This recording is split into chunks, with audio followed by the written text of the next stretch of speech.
I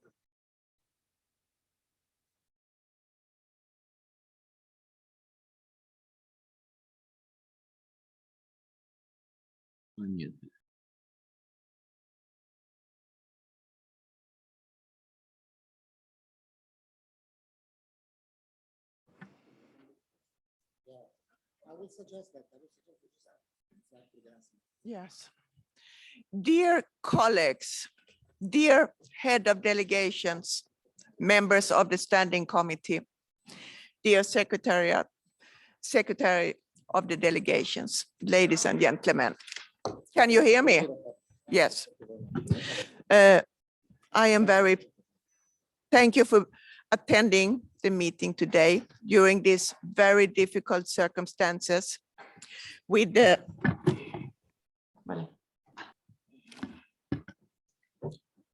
open war in Europe, with a member country, Ukraine, attacked military by another OSCE member country. And I have a suggestion for all of you. I hope you will join me for 1 minute to honor those who are the victims of the aggression of the war. So please stand up for 1 minute to honor them.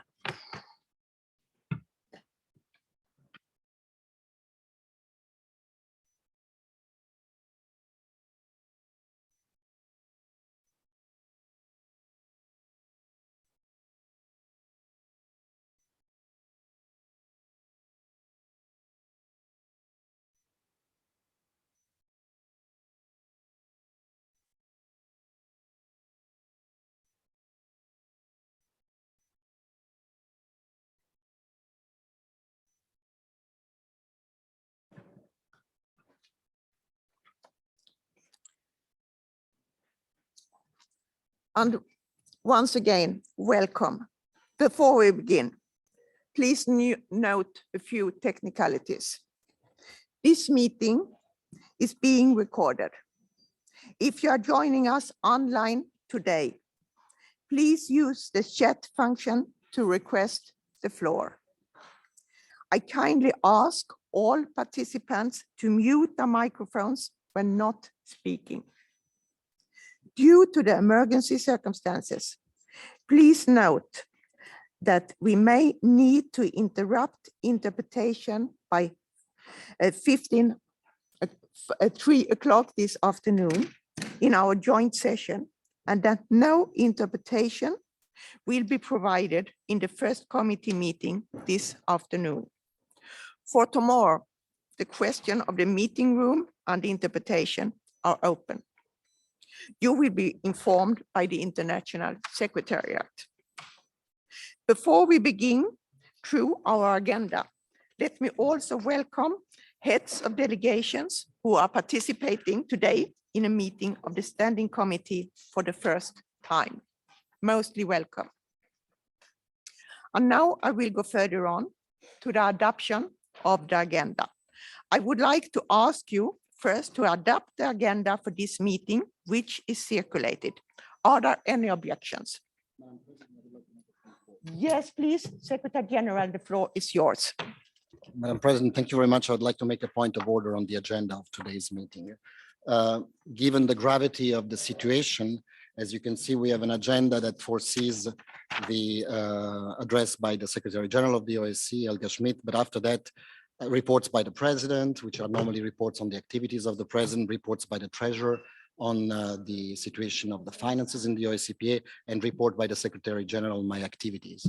With the permission of the President and the Standing Committee, I would propose that we hear from the Secretary General, who has the latest on the situation, also because we have people on the ground in the affected areas.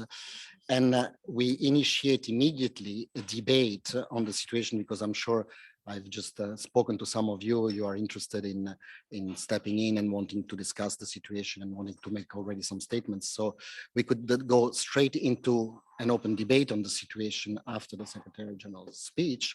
And depending on if we have exhausted the list of speakers before the end of this 1 hour and a half that we have today, then we can start with today's program. Otherwise, we simply move these 3 reports to tomorrow's session of the Standing Committee that starts at the same time. I think it's reasonable given the gravity of the situation. This is on today's agenda. I can see some nodding, but of course we will check if you're agreeing with the suggestion of this point of order. The other thing regarding today is we have an open debate at 1:30 to 3:30, and this will continue as it is. The argument is more or less the same, so we can go ahead with that. However, in this room, we have agreed with the chair of Poland at 4 o'clock. There will be a reinforced permanent council at the level of ambassadors and ministers or undersecretaries of foreign ministries connected from capitals. So we have agreed with our hosts, which is the OSCE Secretariat and the Conference Service, to leave them this room at 4 o'clock.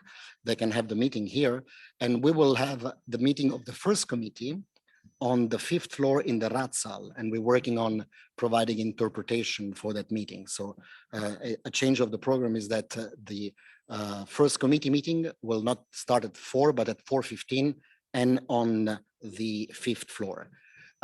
However, and this will come back during our meeting today, we might have a possibility for some of you, but this you have to discuss it bilaterally with your ambassador, to actually be in the room here at 4 o'clock when the meeting starts, because our president, following the 2 debates that we will have in the Standing Committee and in the joint session, will deliver a very short statement at the beginning of the reinforced PC or Ministerial Council meeting, let's say informal, at 4 o'clock. So she will be here. She will deliver a statement after the chairman in office and with the Secretary General of the OSCE. So if some of you speak to your ambassadors, you have to do this bilaterally, of course. By the rules of procedure of the Permanent Council, it's only the ambassadors who sit here. But of course, if you agree with your ambassador that you can be there +1, let's say, and then sit either behind or in front of the mic. I mean, each of you will discuss this with your own bilateral ambassador here. This can be the case. So you could be here, let's say at 4 o'clock, while the president is delivering the statement, which is basically what we have issued just now, and giving a sign that the OSCE is, totally speaking with one voice, and that the governmental dimension, the parliamentary dimension is together in this very grave moment. So without further ado, Madam President, I propose this agenda item change, and I leave it to you. Thank you. Thank you, Mr. Secretary General. You have all heard the reversed or the emergency agenda, and I hope you are ready to adopt the agenda as suggested by Secretary General. Adopted. Thank you very much. And as Secretary General said, I would like to underline the importance of trying to stay united with the governmental side, because to show the strength of OSCE, of the principles of Helsinki Agreement, of the values we share inside OSCE, is the best way forward to support Ukraine to stand up for the values all of us respect, for the national integrity, and for the support of the people in Ukraine. And by this, I will give the floor to Secretary General Helga Smith. I am so sorry. I was too eager. Sorry. It's in a situation of emergency, and I have just received new papers for today's meeting. So I would like to go to number 2, approval of the agenda for the 2022 winter meeting under Rule 16.1.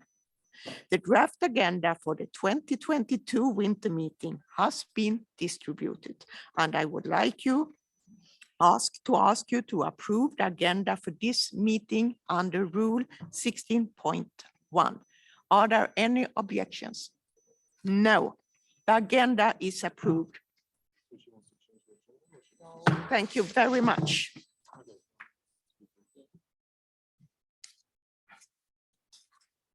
And now I will go further on the agenda and welcome Secretary General of the OSCE, Ms. Helga Maria Smith, to our meeting. Following the Secretary General's address, you, dear members of the Standing Committee, will have the opportunity to ask questions, and you might already sign up for that on the speakers list. Given the circumstances that the Secretary General's limited availability, I encourage you to ask questions, and we will have time for statements and discussions later in this meeting and during our debates. Madam Secretary General, the floor is yours. Once again, welcome.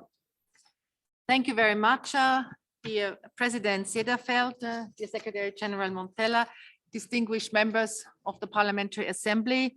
Thank you for inviting me to address the Parliamentary Assembly. These are extraordinary times. The President just said it.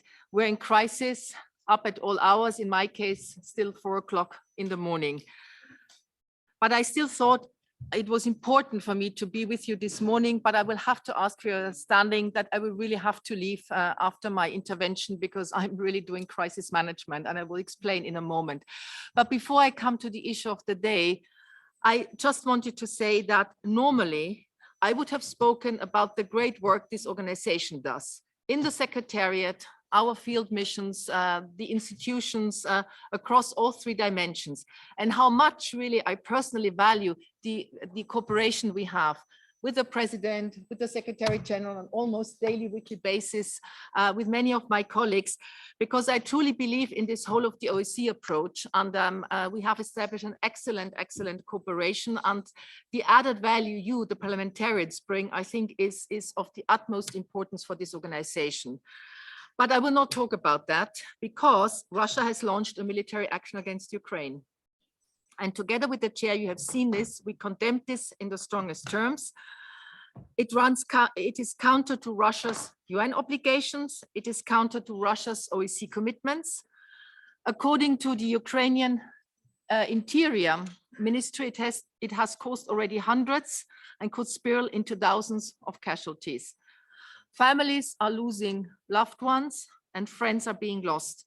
It is creating a humanitarian crisis with a lack of basic services for those remaining and flows of people leaving. It did not have to be this way, but Russia chose force over dialogue. Dialogue was offered by the OSCE, by the Polish chair, by others, by the US, by NATO, by European capitals. Options for dialogue were not exhausted, and we said that as late as in the council we had here on Tuesday. Right now, and let me share this with you, I have 2 priorities. First, the safety and security of OSCE personnel in Ukraine. In the Special Monitoring Mission and the Project Coordinator's Office, they are located, as you know, throughout the country. The safety and security of our personnel is our utmost priority. We have a fully operational crisis center. I was in touch with the chief monitor and Henrik Willetsen for the project office several times already this morning, and the mission's well-developed contingency plans are being put in action. My second priority is coordination. We're working around the clock, talking with participating states, international regional organizations, such as the UN, ICRC, EU. In these extraordinary circumstances, the Polish chair, and it was already announced, will convene a reinforced permanent council this afternoon, and many ministers will actually join. And I call on Russia. We're urging them to end this unacceptable military action, to sit at the table and de-escalate. And I'm reminding them of their obligations under international law under international humanitarian law, including the principle of non-discriminatory targeting civilians. This also pertains to OSCE staff as a civilian mission. Colleagues, we were the first responder in 2014. We have a legacy to be proud of in this country. We promptly established the OSCE Special Monitoring Mission, dedicated men and women, impartial eyes and ears of the international community on the ground throughout the country. Dear colleagues, thanks for your attention, thanks for your support. We are in unprecedented times in Europe's recent memory. The people of Ukraine are in my thoughts, and the OSCE will continue to stand by their side. And let me also say, in challenging times like these, the role of parliamentarians, I think, is more important than ever. So thank you for all your support in this crucial moment. We have to stand together. Thank you. Thank you very much, Madam Secretary General, for your word and also your encouraging word about the need and the importance of parliamentarian activity. And I think this is really true in this very challenging time, and also for your best wishes for the and thoughts for the Ukrainian people. And I would say as well, and add, for the Russian people, because the decision is taken by the Russian leadership, by President Putin. But now I will open the floor for comments to our to the OSCE. You have to leave. Yes. So I'm sorry. Thank you. And I wish you all the best and good luck today, and see you later in the Permanent Council. Thank you. And now I will open the floor for speakers. And the first speakers on my list is the head of the OSCE delegation to Netherlands, Ms. Farah Karimi. The floor is yours. Thank you so much. Thank you very much, Madam President. I'm sitting here. In our, I join the strong words of you, Madam President, and also Secretary General Schmidt. And I think there are only words of condemnation that we can speak. And it is a shame that Mr. Putin chooses to violate international law. He threatens not only the security and sovereignty of his neighboring country, Ukraine, but also the security and prosperity of Russian people, his own people. His invasion must be condemned by every reasonable person and state in the world. This man-made Russian crisis is entered a dangerous phase, and the aggression must stop. This crisis is consciously and willingly built up by Russia and must be brought back to the negotiation table. And OSCE could be actually the place to do so. And as long as the Russian government continues the path of aggression, more and more sanctions will be put in place, and rightly so. We will stand in solidarity with Ukrainian people. The losers of this conflict will be the people of Russia, the people of Ukraine, and the people elsewhere in Europe. Thank you very much. Thank you, Ms. Farah Karimi. And now I will give the floor to Ms. Vilja Alkinati-Abrakani, who is head of the Lithuanian delegation. Please, Thank you. the floor is yours, Ms. Alkinati. Thank you, Madam President.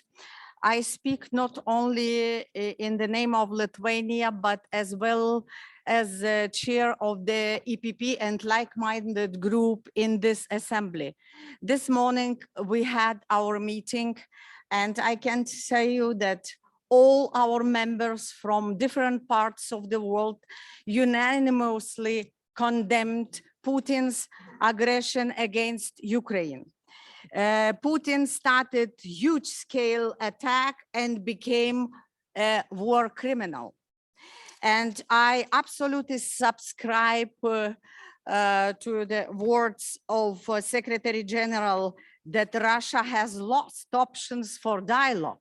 And the only measure which can be used for reestablishing this dialogue is the request Putin to stop its war against innocent people, against sovereign state. As today was said by the President of the United States, it was an unprovoked attack. And we all are looking at Kremlin.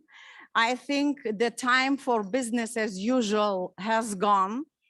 And I cannot imagine war criminals negotiating with democratic states which behave under the Helsinki Final Act rules, which respect the United Nations documents and all principles of international law.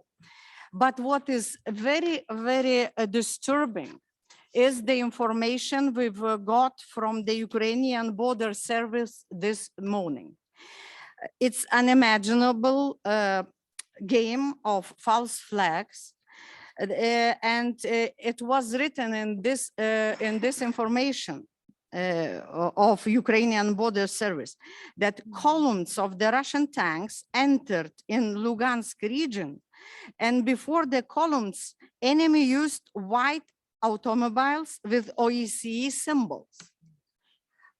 It was my intention to ask the Secretary General if it's true that OSCE as an organization, it's in its symbols, our symbols, a white flag of the OSCE, a peaceful flag, was misused during the attack against Ukraine.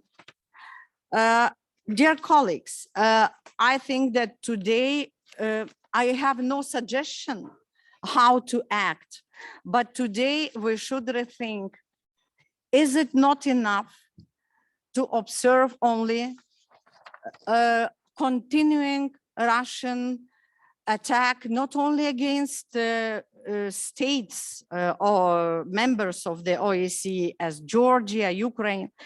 This is an attack against international community, I'm sure. And I will raise this question. How to deal with an aggressor and war criminal who is sitting next to you in this hall? I will end with question mark. Thank you. Thank you. Thank you very much, Ms. Alkinati. Next speaker on my list is Mr. Grimaldi, head of the Italian delegation. He will be followed by Mr. Peter Osowski, head of the Slovakia delegation. Mr. Grimaldi, the floor is yours. Thank you. Grazie, signor Presidente.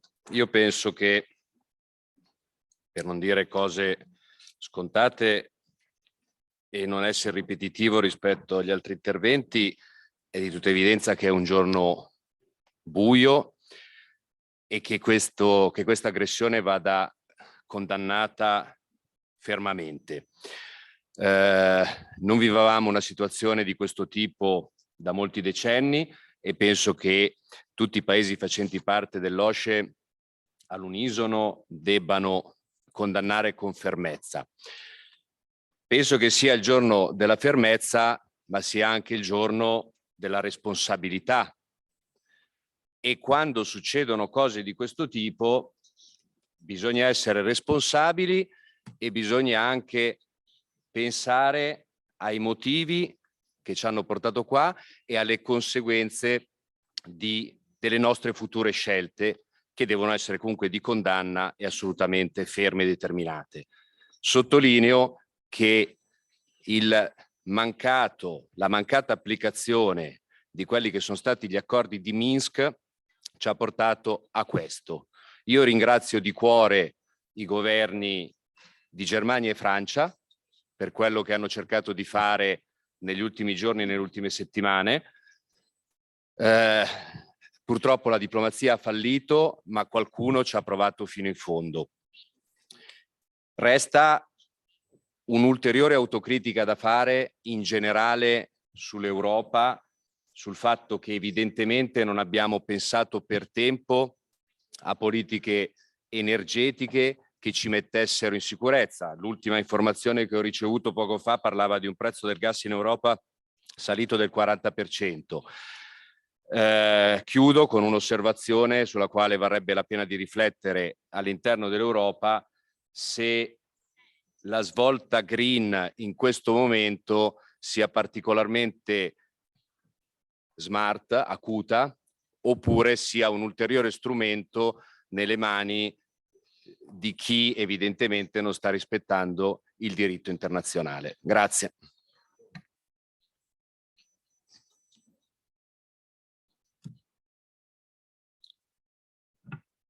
Thank you very much, Mr. Grimaldi. Next speaker is Mr. Peter Osuski from Slovakia. He will be followed by Mr. Steve Cohen from head of the OSCE delegation from USA.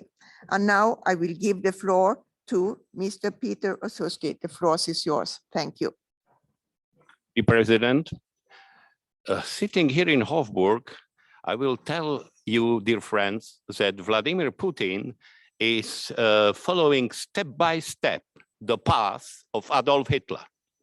In 1938, here on Heldenplatz, in front of this building, he finished the Anschluss of Austria. And Vladimir Putin, Anschluss of Crimea. Then, as one who should guarantee the border of the rest of Czechoslovakia after Munich Treaty, he invaded Bohemia and Moravia, just as Putin invaded a country to which Russia was a guarantee in accordance to Budapest Memorandum of the integrity of the country. And now Putin made a next step to 1st September 1939. He is following Adolf Hitler step by step. We should keep in mind the prophetic words of Sir Winston Churchill in British Parliament. He said to the Munich man Chamberlain, you could choose between shame and war. You choose shame, but you will get the war. We now needn't to choose the war. The war started. We have to avoid shame. So the Europe and world democracies should stand firmly behind Ukraine. I am telling it as a head of delegation of a country who is neighbor of Ukraine. 150 kilometers from Slovak border was airport in Ivano-Frankivsk bombed out. I was 2 years ago 3 times as the OSCE parliamentary observer in election in Ukraine. And my heart stands behind Ukraine. We should keep in mind that Russia, despite of all the people who tried to make a better picture of it, is a clear and present danger to democracies. We should keep in mind the prophetic, at that time, totally valid word of the great US President Ronald Reagan. This is an empire of evil. And now the evil in person of Vladimir Putin wake up from the walls of Kremlin. We should do everything possible, even if we should cut our economies, even if I should have in my flat 10 degrees for a while. I am ready to do anything to bring this empire of evil to the knees. Thank you. Thank you, Mr. OSCE. And now I will give the floor to Mr. Steve Cohen, head of the delegation from USA, United States, and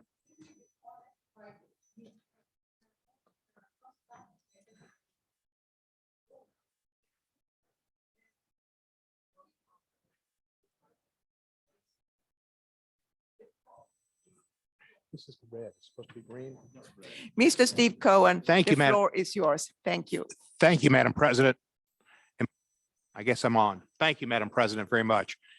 It is dangerous and sad times that we are experiencing here together.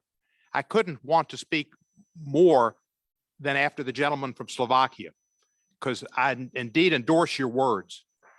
Santanyaya said the same, and Churchill said something similar. Those who don't remember the past are doomed to repeat it. We have to remember the past, and the Sudetenland was not the end of Hitler's desires. It wasn't just to get that Germanic people, which is what he used as an excuse to go and invade the Sudetenland. As Putin says, it's about Russian speakers in the in Ukraine, and it's not that. It's his desire to be seen in history, in my opinion, as a Peter the Great Part 2, and to reestablish the USSR. It's a danger to the world. It's a danger to the world order. It's a danger to Slovakia. It's a danger to Lithuania, where my delegation visited in the last 3 days. It's a danger to Estonia and Latvia and Poland and every other free country that's borders Russia that used to be in the USSR. We have to commit ourselves, and the United States will do it, with the stiffest sanctions possible on Russia and on the oligarchical friends and families of Putin. That is the way to get to him, is to get to his friends, his rich friends and their families, and to take their assets and take them out of the United States or England or wherever else they've gone to enjoy the good life. We need to stand, and America will stand with the European Union, with NATO, with Article 5, and stand to support freedom-loving people around the world. We cannot retreat in the face of the threat of Putin, that in essence was a nuclear threat, something that we haven't heard in at least 70, 75 years. The threat that anybody that comes to the aid of Ukraine will see destruction like never before, impliedly, is nuclear threats. And that's the show he put on when he threw those 3 missiles out, the hypersonic missile, the Trident that Russia has to deliver those weapons.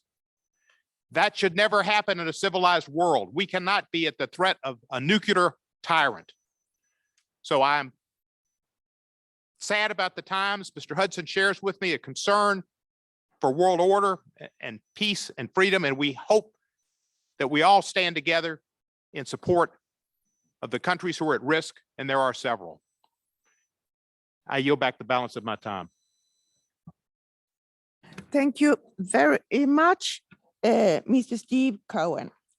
And next speaker is Mr. Marimon Ferracosta from Andorra. He will be followed by Ms. Carrie Henriksson, from Norway, Special Representative on Caucasus. Mr.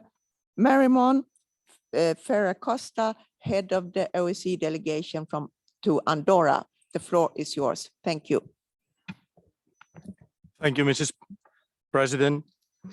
In light of the recent events, Andorra expresses its utmost concern for the deteriorating situation in and around Ukraine and its increased tensions.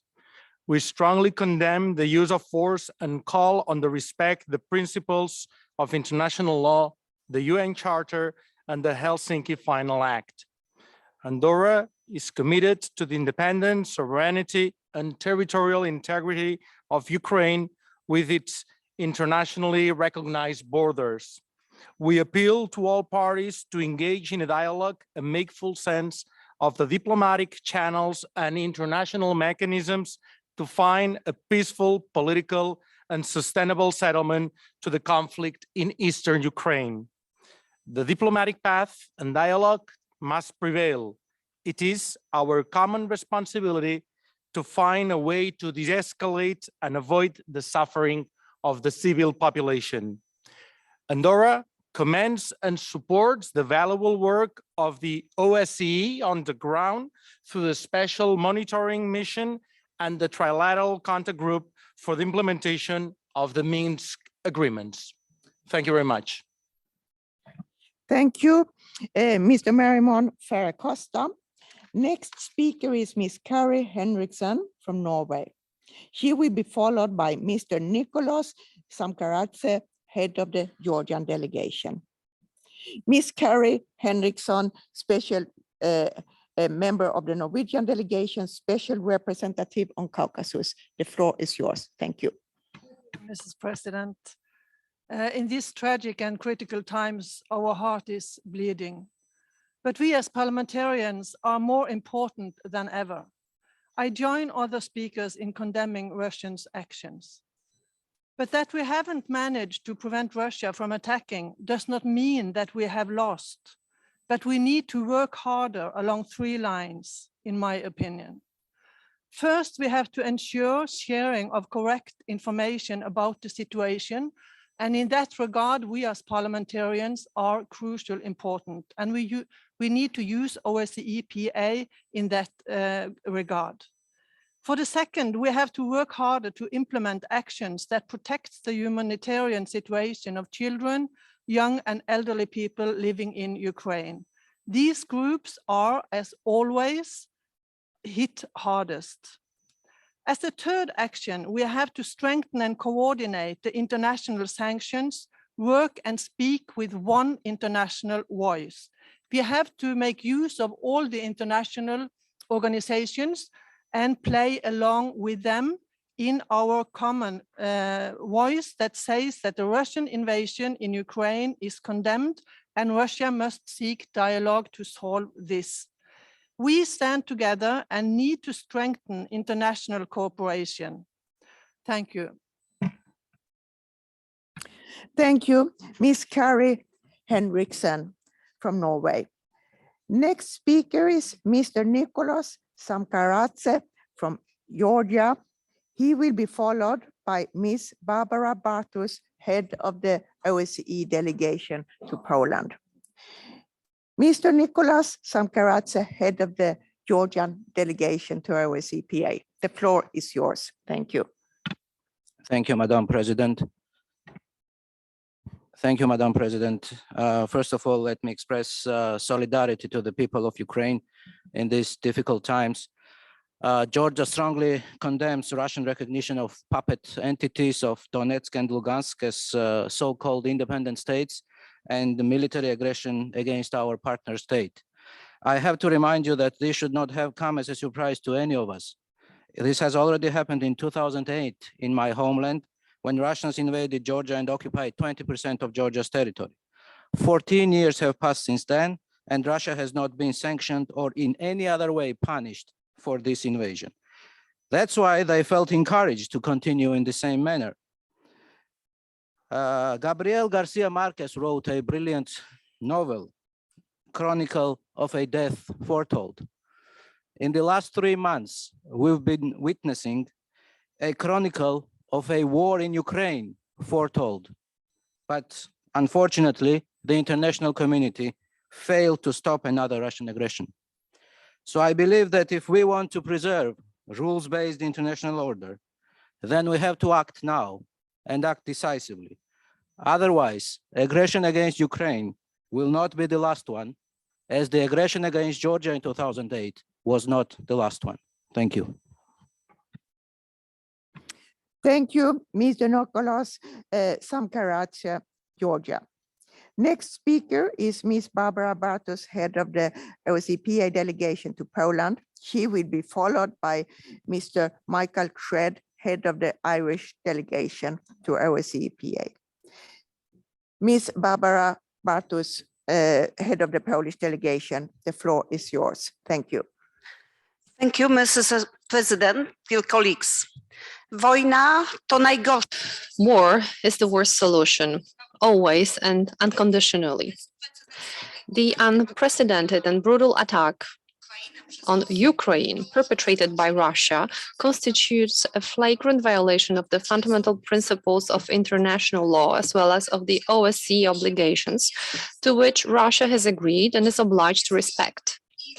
The language of force and of unceremonious blackmail is unacceptable. We must all be aware of the fact that escalation of tension dramatically worsens the security situation in the region, bringing the prospect of a conventional armed conflict in Europe closer, or even in the world, not only in Europe.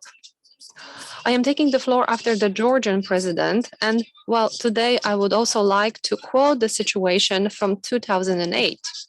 This is when in Tbilisi, the late president of the Republic of Poland, Professor Lech Kaczyński said, "Today Georgia, tomorrow Ukraine, the day after tomorrow the Baltic states, and then maybe it's time for my country, for Poland." Poland remains unwavering in its support for the sovereignty and territorial integrity of its neighbor Ukraine within its internationally recognized borders. It seems that the time for dialogue is over and decisive steps need to be taken. We expect Russia to de-escalate its actions and to return to the path of diplomacy and respect for international law. This is a critical time for OSCE. Peace and security are always a priority. Our Polish presidency takes place at a tragic moment for our organization. Tonight, an unprecedented attack occurred. I would also like to thank for the words of the Slovakian delegation who recalled the situation from Munich in 1938, but I would also like to recall that it is on the 1st of September, also early morning, Westerplatte was attacked, and this is how the Second World War broke out. Poland is a neighbor of Ukraine as well. Madam President, colleagues, we have to remember that together we are stronger, and this is our role to impact the situation. Thank you. Thank you, Ms. Barbara Bartos. Next speaker is Mr. Michael Cred, head of the Irish delegation. He will be followed by Mr. Andrei Savinik, head of the Belarusian delegation. Mr. Michael Cred, the floor is yours. Thank you. Thank you, Madam President. I think like all of us, I woke this morning to be confronted with news of the Russian invasion of the Ukraine. And like all previous speakers, I stand in solidarity with the Ukrainian people. I've been particularly impressed by their dignity over the last several weeks when under enormous pressure on the international stage, they have represented their peoples very effectively, confronted by cyber attacks, by a military buildup on their borders. The pressure that their political leadership has been under has been enormous. I have been particularly impressed by the contributions of my colleagues, this leader of the Slovakian delegation and my colleague from Georgia, which reminds us of history and history's habit of repeating itself.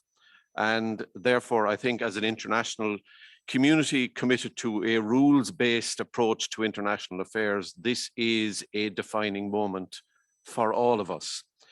In Ireland, we have solidarity with the Ukrainian people because our history teaches us many lessons regarding the significance and importance of territorial integrity, but also the fact that war is always a choice, but so also is peace. And unfortunately, the Russian people have chosen rather, and I correct, Mr. Putin has chosen war as a choice, not the Russian people. And therefore, I think it is important that in our communication, we differentiate between communication with Mr. Putin and communication with the broad Russian people, because I do not believe that were these issues to be properly understood in Russia, that there would be support for this kind of actions and this kind of aggression and law breaking. What do we do now? I recognize the role that the OSCE has played to date in Ukraine, and I salute the work that they have done there. Our response obviously will be initially severe sanctions, and we must acknowledge that they need to be very severe, and in severe sanctions, they will impact on us also.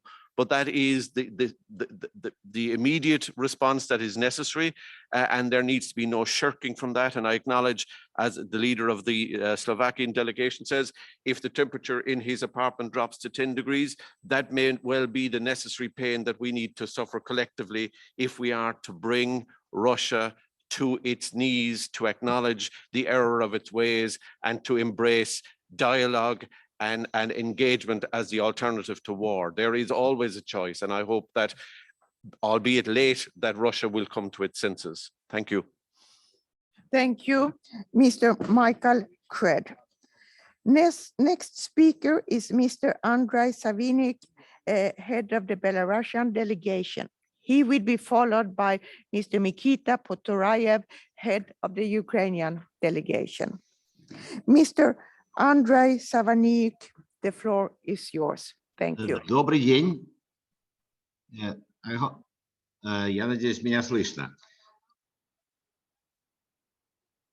Делегация Республики Беларусь хотела бы подчеркнуть, что главным и единственным ключом к решению внутриукраинского конфликта были Минские соглашения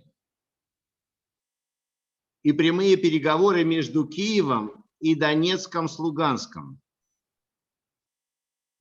Эти соглашения не исполнялись в последние годы. В последнее время мы даже видели заявление, что украинская сторона не собирается их исполнять. Мы также отмечаем, что руководство западных стран вместо конструктивного диалога предпочитает использовать откровенное давление и санкции под прикрытием лицемерных информационных кампаний.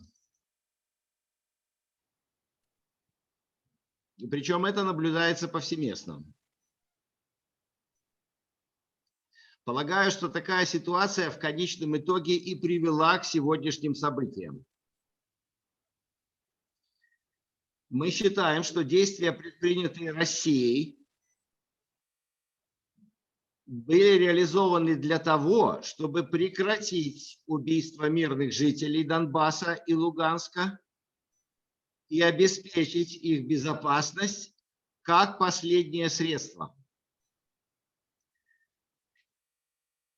Завершая свое выступление, хочу высказать, наверное, наивное предположение. Возможно, мы все не оказались бы в такой ситуации, если бы такие же эмоциональные и осуждающие заявления не прозвучали бы в адрес стран НАТО на уровне такого форума, как Парламентская ассамблея ОБСЕ. Я имею в виду стран НАТО, которые развязали военную операцию против Сербии более 20 лет назад. Полагаю, что это и была та отправная точка, которая привела к изменению очень многих стандартов международных отношений.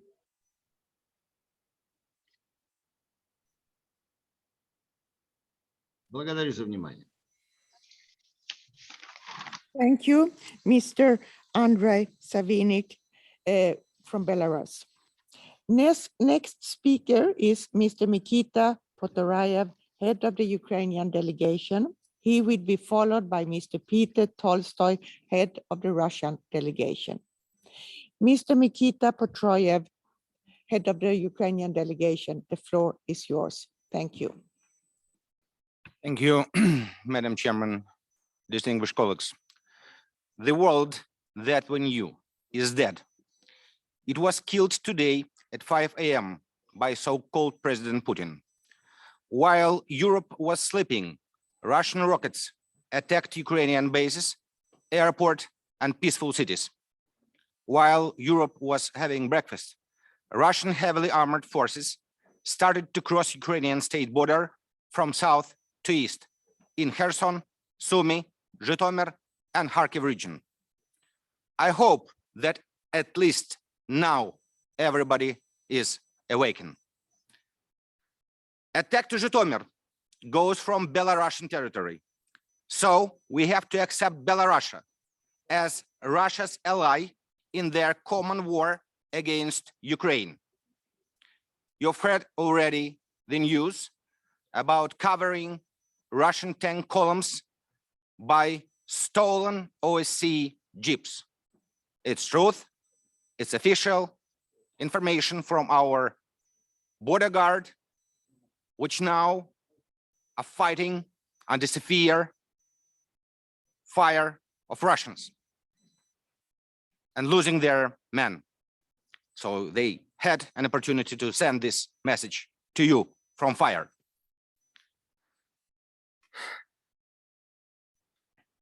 Putin, in his cynical and false manner, called his military crime operation in Ukraine.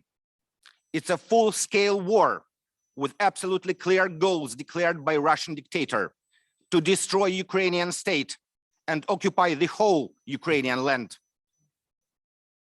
I'm sad to hear in this whole mentions about Minsk agreements, but Minsk agreements are already killed by Mr. Putin, and he himself denounced them officially. There is also no trilateral contact group anymore. It is killed by Putin at the moment when his rockets and troops crossed our borders today. To discuss anything with Putin now means to be cheated by him again and again. Ukraine needs consolidated and collective support of the whole civilized world. We believe that programs of military support for our army will be continued and enlarged by new types of defense weapons and other necessary materials. And we believe that nobody won't block such contracts anymore, because we hardly can imagine what reasons can be found now to continue the policy of not annoying Putin, the policy that already let him start this war. We need also further financial support to stabilize and defend our finances and economy. I have to stress that today Ukrainians are not panicking, keeping calm, no rushes to banks or supermarkets, because they believe that we are not alone and we will have necessary financial and economical support. Unfortunately, we also need humanitarian help, first of all for people which can lose their houses and everything they have at all in coming hours, days, or maybe even right now they are losing already everything they have under Russian fire. We ask NATO countries members of OSCE to help us to defend our sky. We understand how hard this decision could be, but still. And we believe that there is no place for Russia anymore in any international organization, European or global, because while the world was sleeping peacefully, Ukraine was fighting for 8 years, and we are fighting right now. And we believe that the dialogue is still possible, but not a dialogue with crazy dictator, but a dialogue between all civilized, free, democratic countries about common ways and instruments to stop Putin once and for all. Thank you.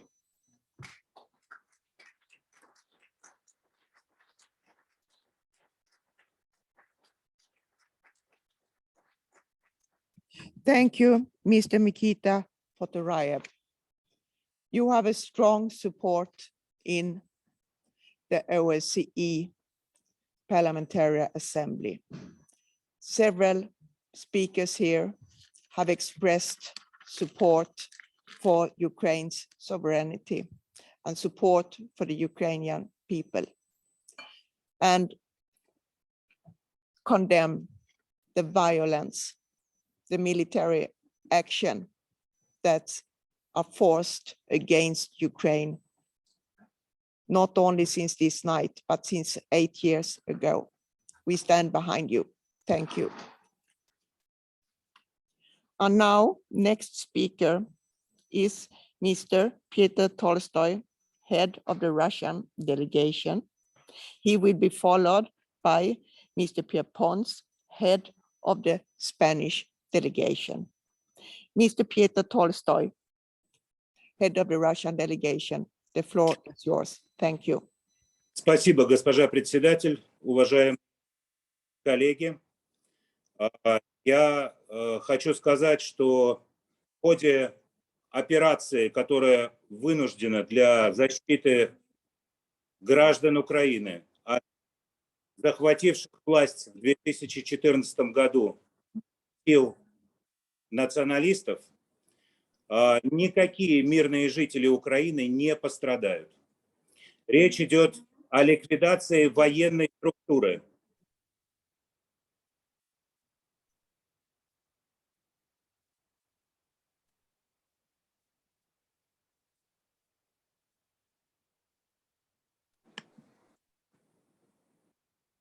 I am sorry, Mr. Peter Tolstoy, if several of us don't have the English interpretation.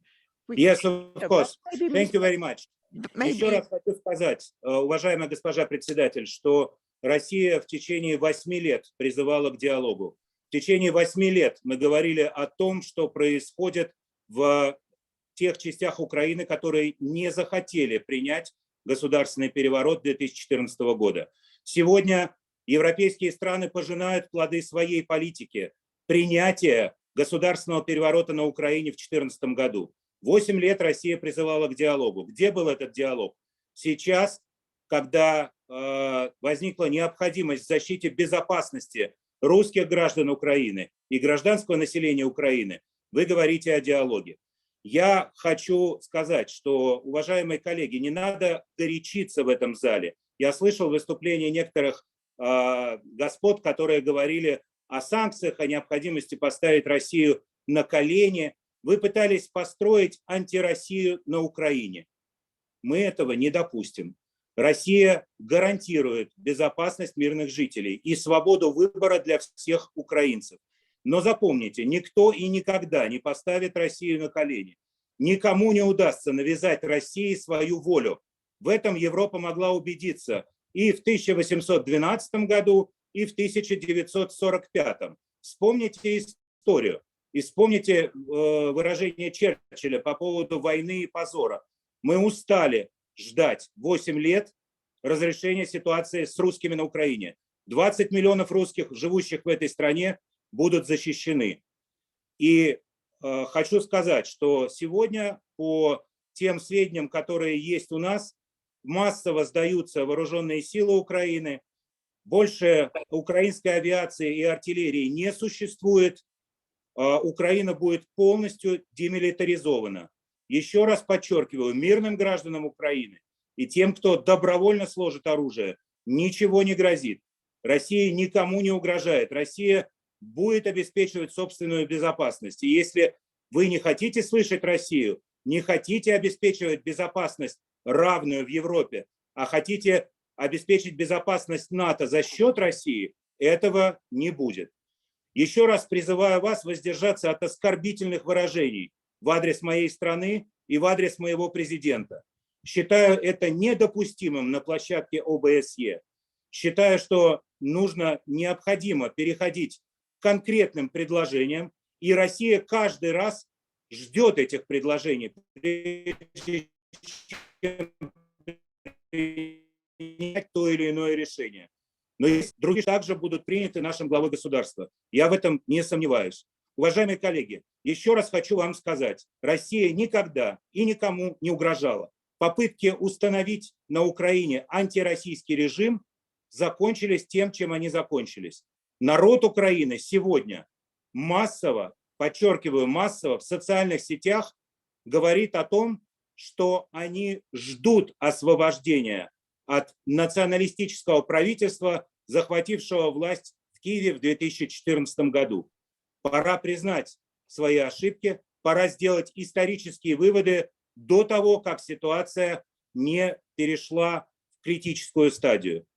Российская Федерация гарантирует жизнь гражданским лицам и уверен, что точечная операция по денацификации Украины, по демилитаризации этой агрессивной страны, которую с помощью европейцев построили на нашей границе, будет успешно завершена. Благодарю вас за внимание.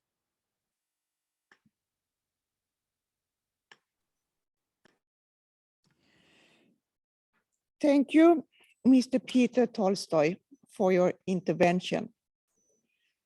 I will not comment what you have said. I refer to the statement that have been produced earlier this morning by the president, by the treasurer, by the vice presidents, and the leadership of the three committees. And I hope that Russia will return to the diplomatic talks and do whatever they can to support peace and stability in line with international law and the OSCE principles. Thank you. And now, next speaker is Mr. Pierre Pons, head of the Spanish delegation. He will be followed by Ms. Heidi Frey, head of the Canadian delegation. Mr. Pierre Pons, head of the Spanish delegation, the floor is yours. Thank you. Muchísimas gracias, Presidenta. Una primera reflexión, como han dicho otros parlamentarios y parlamentarias, parece que hemos vuelto a un mundo de ayer. Fukuyama habló del fin de la historia y, por tanto, recordar que la historia se repite y que hemos vuelto a ese mundo que parecía que habíamos olvidado. Una segunda reflexión para responder al señor Tolstoy. Yo creo que nadie quiere a Rusia de rodillas. Lo que queremos es la paz. Queremos el diálogo y, por tanto, querría apoyar a las palabras de la presidenta, apoyarla y apoyar a la OSCE como un espacio de diálogo. Queremos reivindicar esta organización como un espacio de diálogo que tiene que seguirlo siendo hoy más que nunca. En tercer lugar, me gustaría, como delegación española, condenar la agresión y el apoyo total del país a Ucrania, el respeto internacional y cualquier tipo de violación del derecho humanitario. Pedimos un corredor humanitario para las poblaciones civiles y, sobre todo, que se respeten las condiciones de género. Como parlamentarios pedimos que tengamos una respuesta unitaria y hablar con una voz alta y clara sobre la necesidad de la paz en este continente. También me gustaría pedirle a la sociedad rusa que diga no a esta guerra, porque estoy seguro que dentro de Rusia hay muchos ciudadanos y ciudadanas que quieren que no haya ese conflicto, y también, lógicamente, exigimos a Rusia que vuelva a la ley, que vuelva a la internacional y que olvide de no respetar las normas. Y, por tanto, volvemos a hacer una llamada al diálogo, y nada mejor que la OSCE como ese espacio de encuentro para que podamos volver cuanto antes al mundo que pensábamos que teníamos. Muchísimas gracias.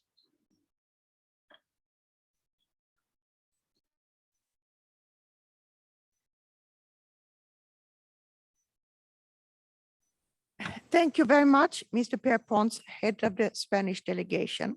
Next speaker is Ms. Heidi Frey, head of the Canadian delegation.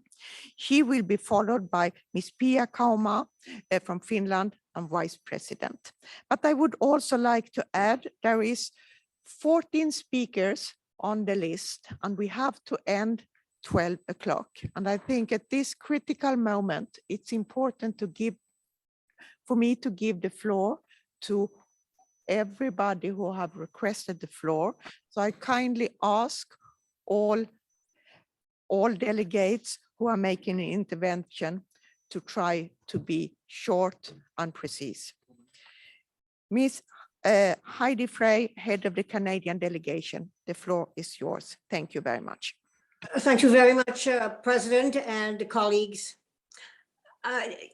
I have listened to the German head of delegation speak about 1938. This is 1938. I don't care what you say. It is a repetition of what happened then. First, it was Czechoslovakia, then it became the rest of Europe, and then it became a world war.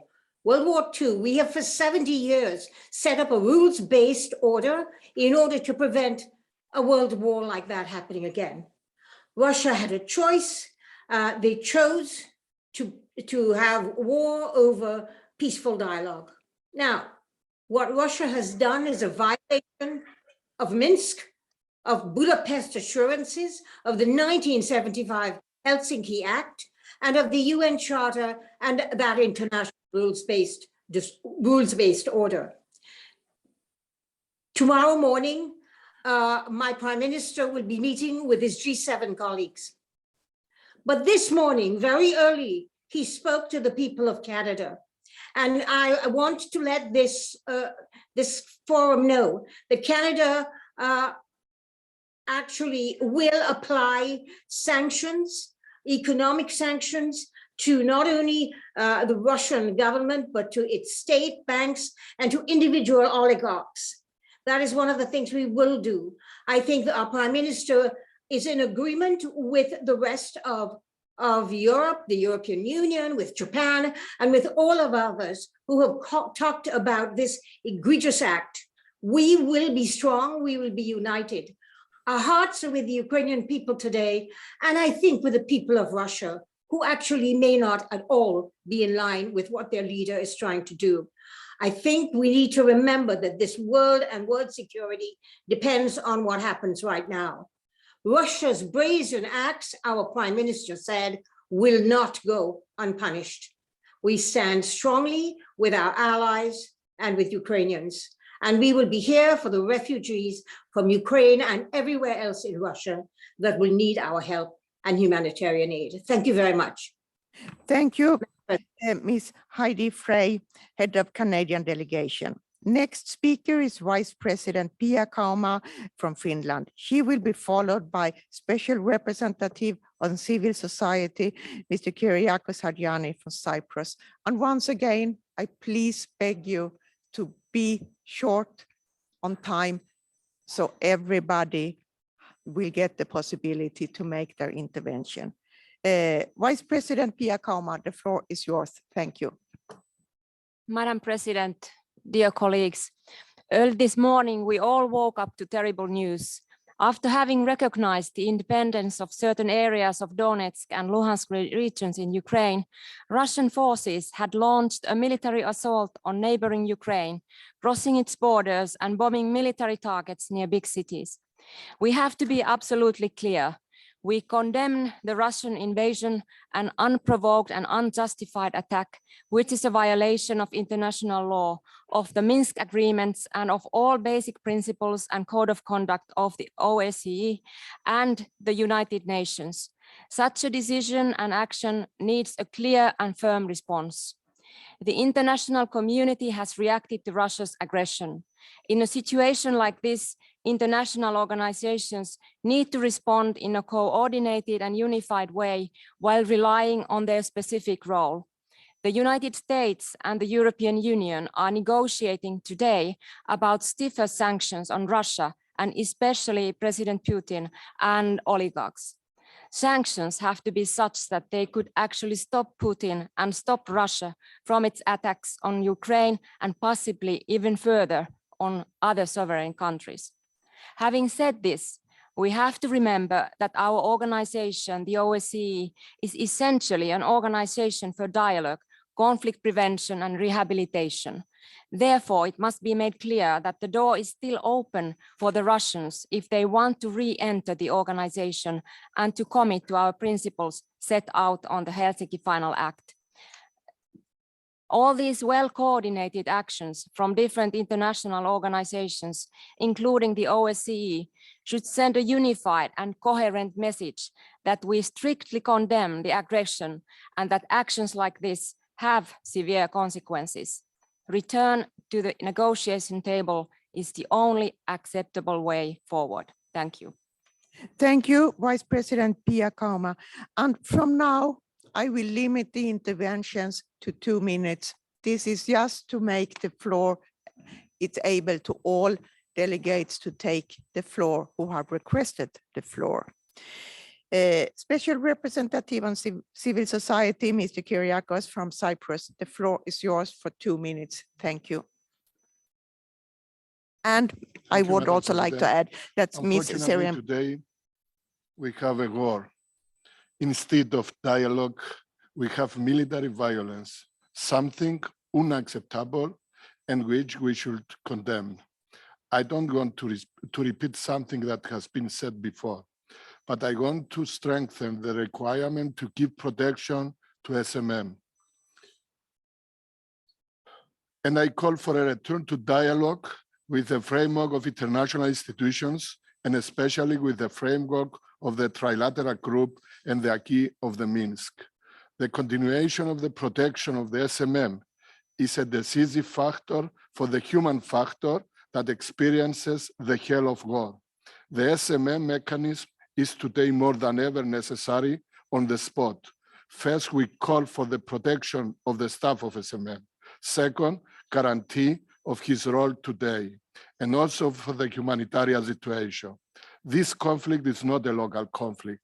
It is a conflict of international character, and the international community has a main responsibility. Thank you, Madam President.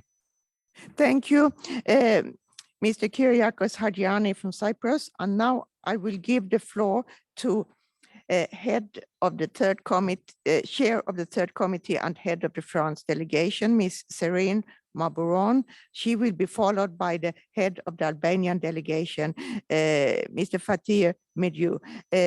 Madam Serene Mabouron, the floor is yours. Thank you for 2 minutes. Merci Madame la Présidente. La France condamne l'action de la Russie et appelle, avant la reprise du dialogue, au cessez-le-feu. Comme dans toutes les crises, il y a une chose à regarder. Nous sommes tous ici soudés pour montrer que nous sommes aux côtés des Ukrainiens et du peuple russe. Je voudrais remercier tous les acteurs qui ont tenté d'œuvrer à la déconfliction et rappeler la charte de Paris dont nous fêtions les 30 ans à l'automne dernier. Nous nous efforcerons de donner une qualité nouvelle à nos relations en matière de sécurité, tout en respectant pleinement la liberté de choix de chacun dans ce domaine. La sécurité est indivisible et la sécurité de chaque État participant est liée de manière indissociable à toutes celles des autres. Je vous remercie. Thank you very much, Madam Serene Mabouron.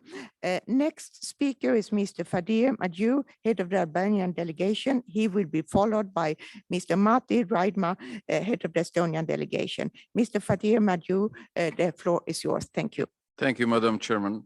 Albania strongly condemns Russian attack on Ukraine. Putin has chosen the path of aggression against sovereign country. But make no mistake, Ukraine is the target for now, but I think his main goal is Europe. Let me get your attention about my region as well, where Russians also are involved to create conflicts. I don't understand Serbia spending in time of crisis billions of dollars to buy armament and equipment, military equipment from Russia. And also are clear signs that what's happening in Bosnia-Herzegovina Federation, the secession of Srpska Republika, is well orchestrated by Russia and support of Russia, as well the creation of the Republika Srpska or its own army. Also, the recent tensions in northern part of Kosovo, where deployed troops from Serbia, supported by Russian ambassadors. Russian ambassador tells exactly that Russia is interested to extend its influence through military attack and actions, as well raising conflicts in other parts of Europe. Thank you. Thank you very much, Mr. Fatih Mediu. Next speaker is Mr. Mati Raidma, head of the Estonian delegation. He will be followed by Mr. Theodoros Kadagoglu, head of the Greece delegation. Mr. Mati Raidma, the floor is yours. Thank you. Honorable President, dear colleagues, First, I would like to express my deepest condolences to Ukrainian people, to those who have already lost loved ones. Unfortunately, the situation is getting worse. The geopolitical catastrophe what world is facing today has direct effect to all of us, for all Europe, for all world. We should not tolerate any kind of act of violence against democracy, and the consequences of any attempt of the invasion of independent Ukraine have to be grave. Hope for dialogue and de-escalation died when Russia started its invasion to Ukraine.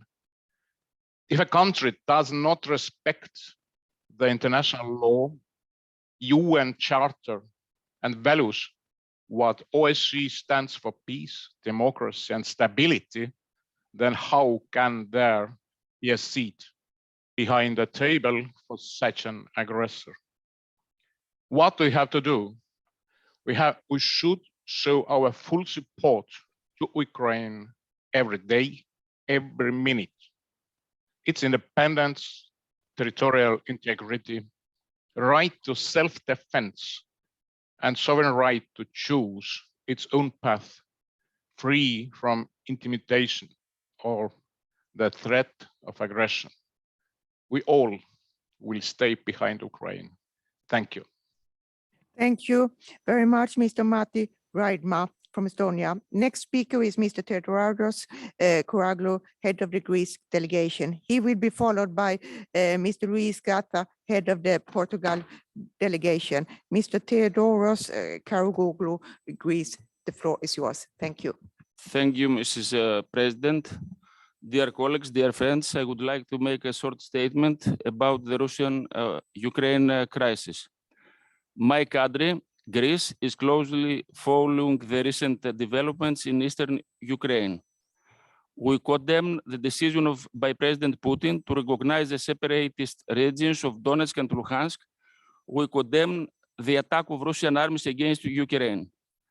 The decision is a blatant violation of the fundamental principles of international law, of our OSCE commitment and the Minsk agreements. Greece will always stand for the respect of the territorial integrity, sovereignty, and independence of all states, as clearly defined in international law. We are deeply concerned over the security situation, which affects us directly, especially because of the presence of the long-established Greek community of more than 120,000 people in this region. Foreign Minister of my country, Mr. Nikos Dendias, visited Ukraine in January, holding meetings with members of the Greek diaspora in the cities of Sartan and Mariupol. Mr. Dendias has clearly and repeatedly stressed that the Greek government is committed to doing all necessary to protect the Greek community in this region. In this vein, and despite the difficult situation of the ground, Greece took the decision to reinforce the personnel in the Greek General Consulate in Mariupol, just a few kilometers away from the line of contact. It has also decided to maintain the Greek embassy in Kiev as a sign of unwavering support to Ukraine's sovereignty. We express our strong support to the OSCE Special Monitoring Mission in Ukraine, SMM, which can play especially now a key role in the de-escalation efforts. Greece is a consistent supporter of the mission's proper function, and to this effect, Greek monitors continue exercising their duties on the ground. Thank you very much for your attention. Thank you very much, Mr. Theodoros Kouraglu. And I repeat kindly to you, dear colleagues, to hold the 2 minutes limits, because I have quite a lot of speakers on the speakers list, and it's important that all colleagues get the possibility to speak. Next speaker is Mr. Luis Garcia, head of the Portugal delegation. He will be followed by Vice President Christian Bigin in Bulgaria. Mr. Luis Garcia, the floor is yours. Thank you. Thank you, Madam President. This is unfortunately a dark day for free people and democrats. I want to express on behalf of the Portuguese delegation our total condemnation of Russian military action against Ukraine. We heard this morning the Ukrainian colleague. The path of war leads nowhere but to human suffering and poverty. And I thought that this road to nowhere had long since been abandoned in Europe, the land of freedom and fraternity. We want to express our solidarity with the people of Ukraine and the Ukraine government and subscribe to the strong position that this morning has been taken by Madam Chairman and underline the importance of unity between Europe and the OSCE members in defense of democracy, freedom, and human rights. Of course, we need to give peace a new chance and proceed the diplomacy efforts. That's the OSCE's goal. But for that, it's urgent to stop the military aggression. Citing the UN Secretary General, the Portuguese António Guterres, Mr. Putin, stop the war, stop it now. Thank you. Thank you very much, Mr. Luis Garcia from Portugal. Next speaker is Vice President Christian Vigenin, Bulgaria. He will be followed by head of the Turkish delegation, Mr. Salami Altinok. Vice President Christian Vigenin, the floor is yours. Thank you. Thank you, President. I condemn the unnecessary and unprovoked military escalation of the conflict on the side of Russia. We see a large-scale operation which goes way beyond the initially announced intention of peacekeeping in Donetsk and Luhansk regions. Targeting of infrastructure takes place throughout the whole country. I deeply regret that no chance was given to diplomacy and settlement under civilized way under the international law. Our hearts are with the innocent citizens who are losing their lives now as we speak here. What is most important now is to outline urgently possible steps to curb and reverse the scale of the so-called operation. We need to think quickly what tools we have in our hands and how to implement them. I hope that the OSCE Permanent Council will come up with a realistic plan today. There cannot be a win in this war. And I turn to our Russian counterparts to stop, rethink, understand, and try to undo what has been done today. Thank you. Thank you very much, Vice President Christian Vigenin. Next speaker is Mr. Salami Altinok, head of Turkish delegation. He will be followed by Ms. Norma Heidegger, head of the Liechtenstein delegation. Mr. Salami Altinok, the floor is yours. Thank you.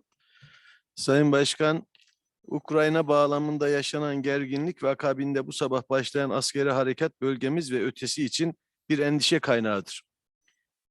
Dear Chairperson, dear colleagues, the tension and escalation in and around Ukraine and the military operation that started this morning are a source of concern for our region and beyond. Uluslararası hukuk çiğnenmekte, Ukrayna'nın siyasi birliği, egemenliği ve toprak bütünlüğü ihlal edilmektedir. International law is breached. The political unity, sovereignty, and territorial integrity of Ukraine are violated. Ukrayna'nın siyasi birliğinin ve toprak bütünlüğünün korunmasına bağlılığımızı vurguluyoruz. We emphasize our commitment to the preservation of the political unity and territorial integrity of Ukraine. Meselelerin güç kullanımı ile halli, Helsinki Nihai Senedi dahil Agit taahhütleriyle çelişmektedir. Resorting to the use of force for solution of the problems contradicts OSCE commitments, including the Helsinki Final Act. Türkiye özellikle Cumhurbaşkanımız Sayın Recep Tayyip Erdoğan bu sabah Başkan Putin'le ve Başkan Zelenski ile görüşerek diyalog kapısının açık bırakılması ve diplomasiye tekrar şans verilmesini özellikle çabalıyor. Our President Recep Tayyip Erdoğan talked to Vladimir Putin and Zelensky, the presidents of both countries, in order to open the doors for diplomacy and communication. He is doing his best. Türkiye özellikle hiçbir şeyin savaş yoluyla halledilemeyeceği ve mutlaka diplomasiye dönülmesi lazım geldiği noktasındaki ısrarını bütün uluslararası platformlarda tekrarlamaktan memnuniyet duyuyor. Teşekkür ediyorum. It is our great pleasure to reiterate that we can never achieve anything by use of force, that we need to resort to diplomacy and open the channels of communication. Thank you. Thank you very, thank you very much, Mr. Salami Altinok. Next speaker is Ms. Norma Heidegger, head of Liechtenstein delegation. She will be followed by Ms. Bryndis Haraldsdottir, head of the Icelandic delegation. Ms. Norma Heidegger, the floor is yours. Thank you. Besten Dank für das Wort. Liechtenstein verurteilt die russische Militäroperation in der Ukraine aufs Schärfste. Dieser Angriff stellt einen eklatanten Vorstoß gegen das Völkerrecht und einen Bruch mit den jüngsten fundamentalen Regeln der internationalen Ordnung dar. Liechtenstein ist über die jüngsten Entwicklungen in der Ukraine äußerst besorgt und appelliert an Russland, die Kriegshandlungen umgehend einzustellen. Wir rufen zur Einhaltung des humanitären Völkerrechts sowie zum Schutz von Zivilistinnen und Zivilisten im Kriegsgebiet auf. In dieser herausfordernden Lage drücken wir unsere Solidarität mit der ukrainischen Bevölkerung und Regierung aus. Trotz der jüngsten Eskalationen hoffen wir weiterhin auf eine friedliche Lösung des Konflikts. Liechtenstein unterstützt in intensiven Bemühungen internationalen Organisationen und seiner Partnerländer, Krieg in Europa zu verhindern. Besten Dank. Thank you, Ms. Norma Heidegger. Next speaker is Ms. Bryndis Haraldsdottir, head of the Icelandic delegation. She will be followed by Mr. William Junila, head of the Finnish delegation. Ms. Bryndis Haraldsdottir, the floor is yours. Thank you. Thank you, Madam President. Terrible news appeared to all of us this morning when the worst case scenario came true. Russia has attacked Ukraine, another member country of OSCE.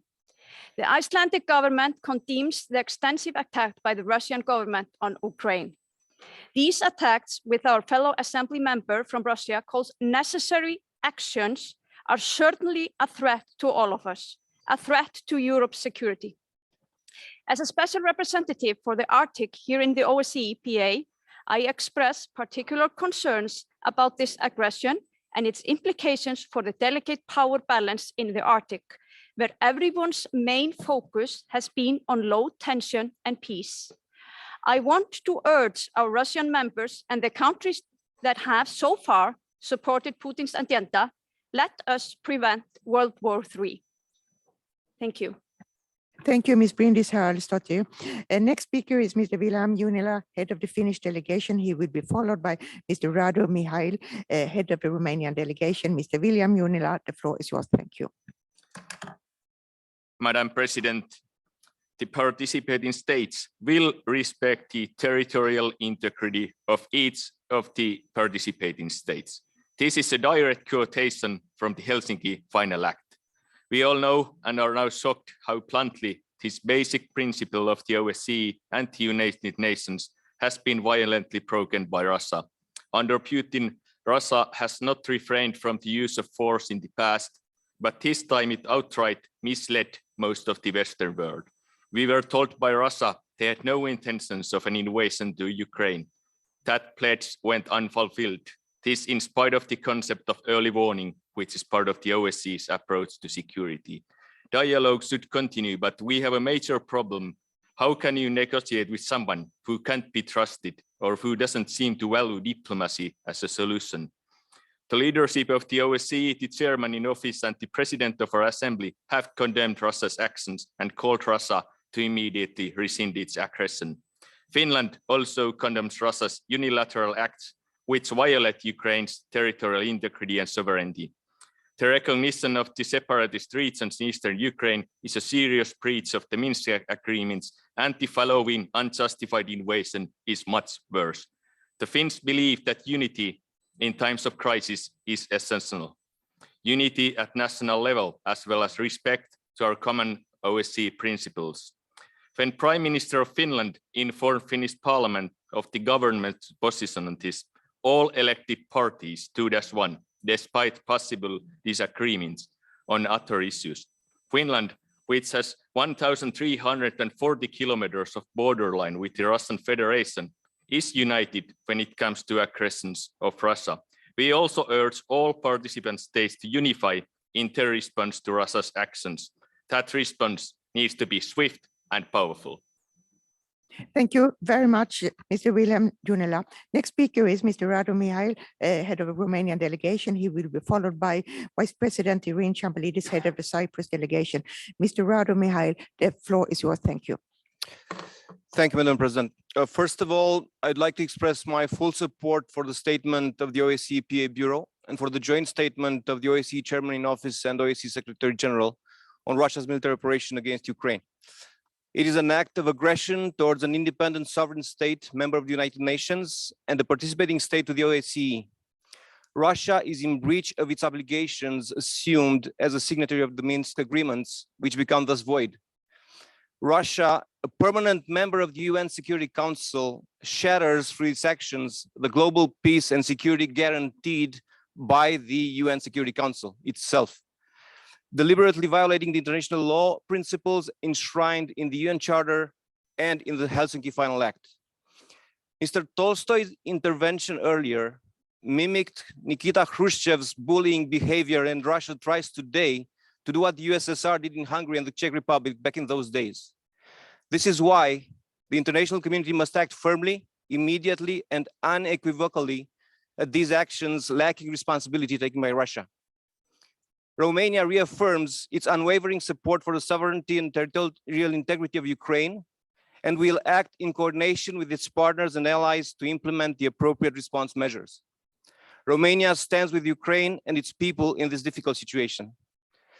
Security and stability in the OSCE area can be restored only by implementing in good faith international law, all existing agreements, and abiding by the OSCE principles, values, and commitments on all three dimensions. Our assembly has a privileged place as direct link between the OSCE and the people in the OSCE area. As such, OSCE PA has now a special role in addressing the huge challenges before us, and we should pursue our objectives with renewed determination. Romania strongly supports the activity of the OSCE Special Monitoring Mission to Ukraine, including the extension of its mandate beyond 31st of March and ensuring an adequate budget for the mission's needs. I would like to end my intervention by expressing my full solidarity with the Ukrainian people, including the Romanian minority there. Civilians' well-being is now the utmost important concern for all of us. Thank you. Thank you very much, Mr. Radu Mihail. And if all speakers keep to the time limit, we will end at 10 minutes past, and that's as long as we have interpreters. Next speaker is Ms. Irene Charbalidis, Vice President. She will be followed by Mr. John Whittingdale, head of the UK delegation. Ms. Vice President Irene Charbalidis, the floor is yours. Thank you. Thank you, Madam President. We are witnessing an extremely heightening spiral of tensions, a full-scale invasion. The Ukrainian people are fighting for their country. The invasion was unprovoked. This constitutes a violation of international law and of the Helsinki Final Act. Ukrainian people are defending sovereignty and territorial integrity of Ukraine. Same thing happened to my own country, different enemy. So we feel very strong about this. Military aggression is unacceptable. Casualties are unavoidable. We have to say that. We have to focus on that. We do, however, appeal to all sides to respect and uphold international humanitarian law during this strategy. We also have to consider the financial crisis, the economic crisis Europe will have to deal with. This is something that we have not made any references today, but Europe is in the middle. So Europe will have to suffer the consequences. Thank you. Thank you very much, Vice President Irene Charbalidis. The next speaker is Mr. John Whittingdale, head of the UK delegation. He will be followed by Mr. Malik Banacho, head of the Belgian delegation. Mr. John Whittingdale, the floor is yours. Thank you. Thank you, Madam President. I'm proud to be leading the UK delegation to this assembly, but I'm deeply saddened that my first meeting should be at a time when we faced the gravest situation since the Second World War for the security of Europe. Russia's actions question the entire viability of the OSCE. They are a clear breach of the founding principles to which we all subscribe. They are a violation of the Helsinki Final Act, the UN Convention, and the Budapest Memorandum, which both my country and Russia signed in recognition of the sovereignty and integrity of Ukraine. Our argument today is not with the Russian people.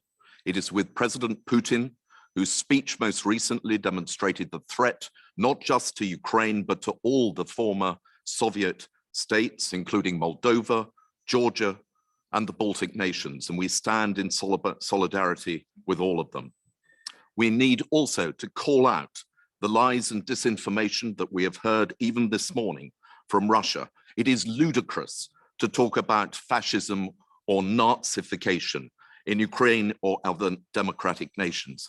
I, like many people here, I suspect, observed the last elections in Ukraine for President Zelensky and the parliament, and we saw the strength of democracy which exists in Ukraine today and the legitimacy and the mandate which President Zelensky holds.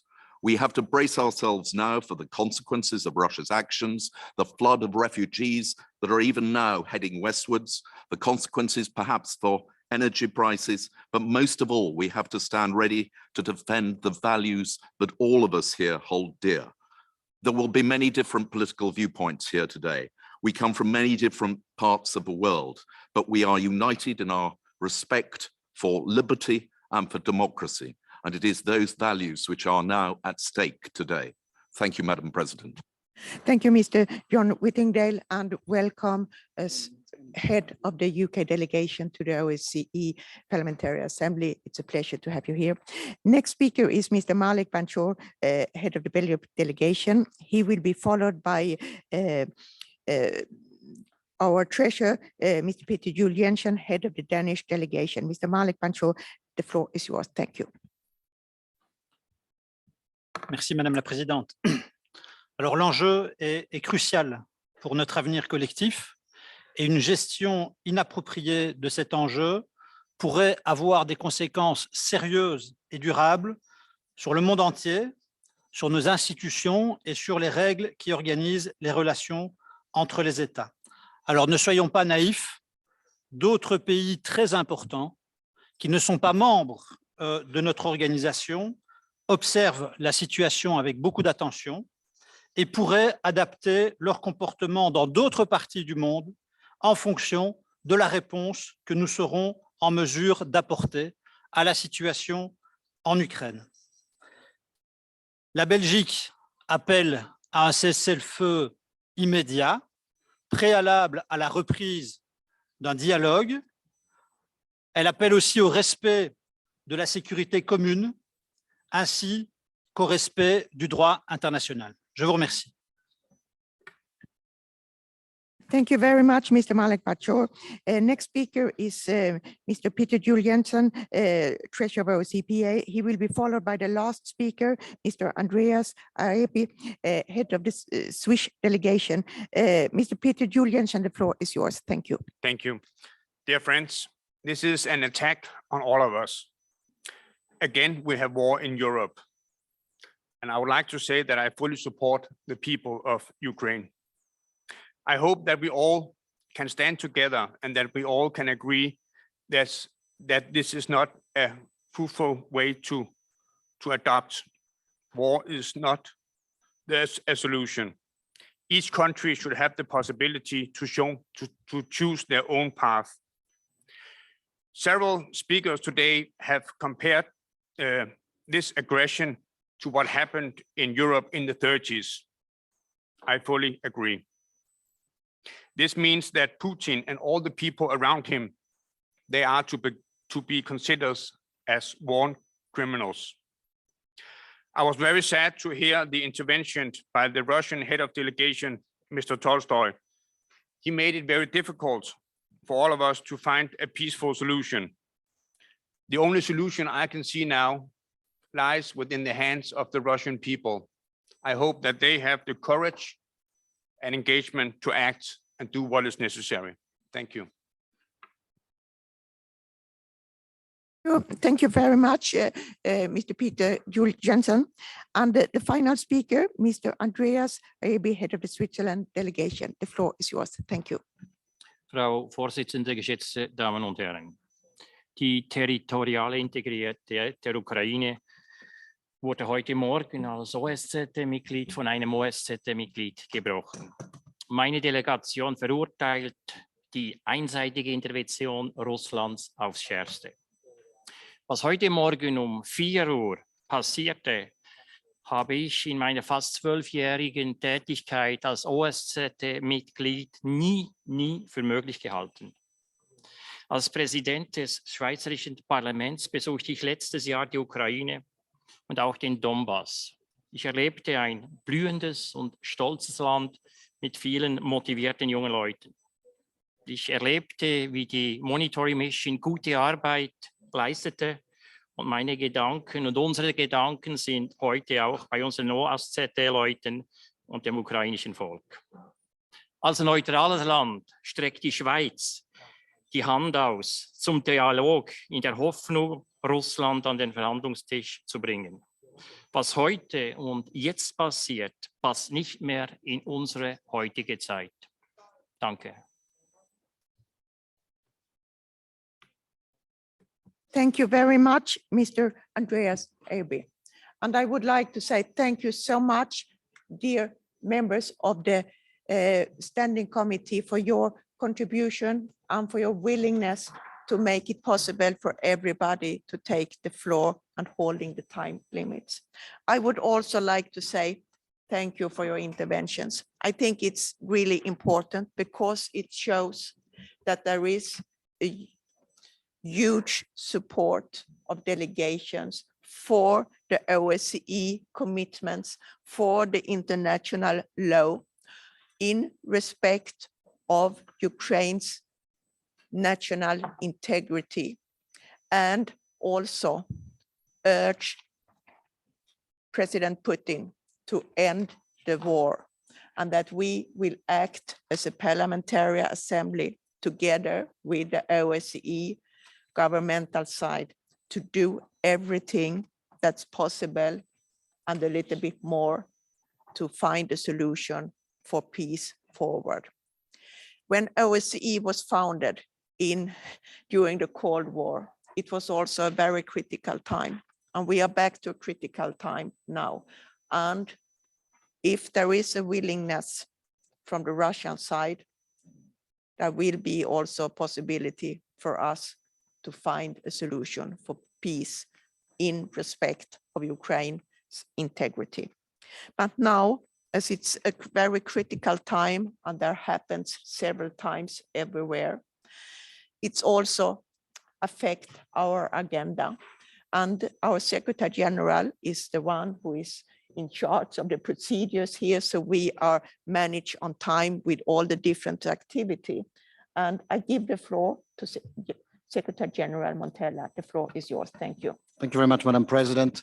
I thank all the speakers who took the floor in the debate. I think it was very good that we managed to go through directly to the debate instead of going through our regular agenda. We can do this tomorrow.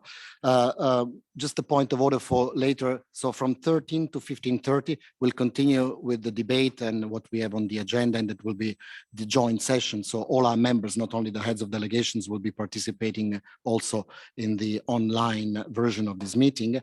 And then at 4 o'clock, as I said before, we will have in this room the Permanent Council of OSCE ambassadors, reinforced from capitals. With some countries will have their foreign ministers. Our president will deliver a statement immediately when the meeting starts. If some of you want to be present physically in this room, you need to individually talk to your permanent representative. So each of you have to go to your ambassador and say, can I sit in the room together with you for the 10 minutes when the OSCPA president delivers her statement? I think it would give a good sign of, the gravity of the moment that the Parliamentary Assembly is also present together with the governmental side when we start this reinforced Permanent Council meeting at the ministerial level. And then at 4:15, we will go on the 5th floor to have the first committee with Richard Hudson and the rest of the first committee meetings. I just want to spend a word of appreciation for the interpreters. They've been very kind to stay on during these difficult times to let us finish with the speakers list. So round of applause to the interpreters and thank you very much. Thank you, Secretary General. And by this, I will close the standing committee, but I would also like to say thank you to the Secretariat for all your efforts and contribution for these intensive meetings. And see you for the meeting of the joint session of the three general committees in plenary 1:30. Thank you.